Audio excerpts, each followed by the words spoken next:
पृथ्वी तल से ऊपर जाने पर स्मॉल जी के मान में डेरिवेशन कैसे किया जाएगा। दो सिचुएशन बनाई जाती हैं इसके अंदर। एक सिचुएशन ये है कि जब हमारा पिंड पृथ्वी तल पर है, ठीक, तब पृथ्वी तल पे है, ये सेंटर हो गया अर्थ का, इसकी त्रिज्या जो है वो आर हो गई, ठीक है ना, और क्या बोलते हैं, इसका द्रव्यमान कैपिटल एम हो गया, उसको सेंटर पे ट्रीट कर सकते हैं हम। तो ये स्मॉल एम बॉडी हो गई और ये गुरुत्वीय त्वरण यहाँ पर कितना है, जी है, पृथ्वी तल पर जो है वो जी मान लेते हैं, ठीक।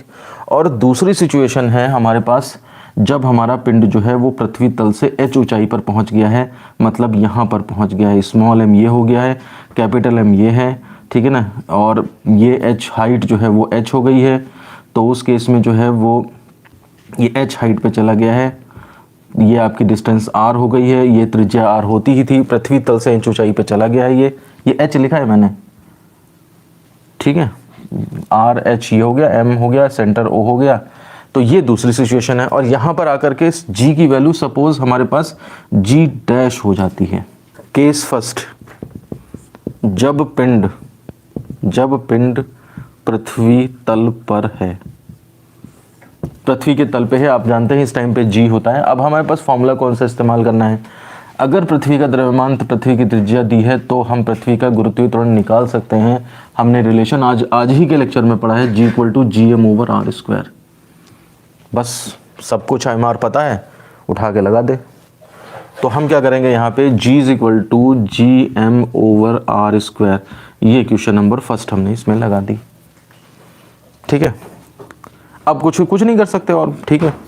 अब केस सेकंड आ जाओ, जब पिंड जो है हमारा वो पृथ्वी तल से h ऊंचाई पर है, ठीक है ना।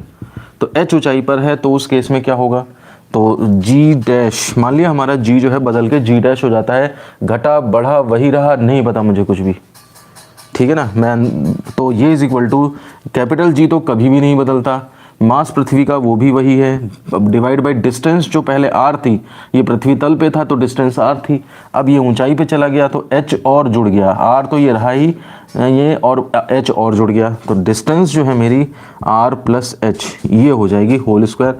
इक्वेशन नंबर सेकंड बन जाएगी मेरी। आप जो है वो g डैश को g से कैसे निकाल सकते हैं, देखिए gm यहाँ भी है, gm यहाँ भी है। अगर मैं इन दोनों इक्वेशंस को डिवाइड कर दूं तो उस केस में देखिए gm कट जाएगा, फिर कुछ रिलेशन आ जाएगा। तो हम क्या करते हैं, सेकंड में फर्स्ट से करते हैं।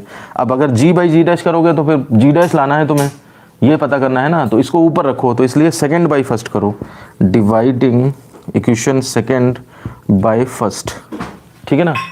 तो अब क्या हो जाएगा इसमें, देखिए, तो ये g dash upon g = gm/r + h का whole square divided by gm/r², ये बना जा करके, ठीक है ना। इसमें जो है आप gm जो है ये कैंसिल कर देंगे, तो ये आपका हो जाएगा, मैं थोड़ा सा इधर लिखता हूँ, ये g dash upon g = r² ऊपर पहुँचा अपॉन r + h का होल स्क्वायर नीचे पहुँचा।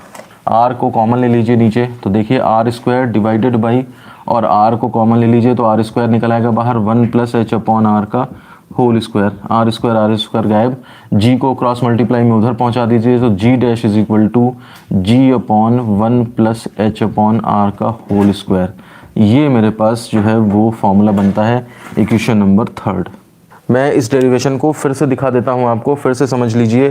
पृथ्वी तल पे g कितना होता है, तो gm/r², ऊंचाई पर गए तो डिस्टेंस बढ़ गई, ये फ़र्क पड़ा, g डैश निकला मेरे पास। अब मैंने दोनों को डिवाइड करा, g डैश को g से डिवाइड करके मेरे पास ये फॉर्मूला आ गया। ये नोट फर्स्ट, जैसे जैसे एज h इंक्रीजेस, जैसे जैसे ऊंचाई बढ़ती है आपका h/r बढ़ता है, h बढ़ेगा तो h/r बढ़ेगा, h/r बढ़ेगा तो फिर 1 + h/r, ये पूरा का पूरा जो है वो बढ़ेगा, ये बढ़ेगा तो ये g डैश देखिए क्या हो जाएगा, कम हो जाएगा। जैसे जैसे मतलब ऊंचाई बढ़ाने पर g की वैल्यू, ऊंचाई बढ़ाने पर g का मान जो है वो कम हो जाता है, कम होता जाता है।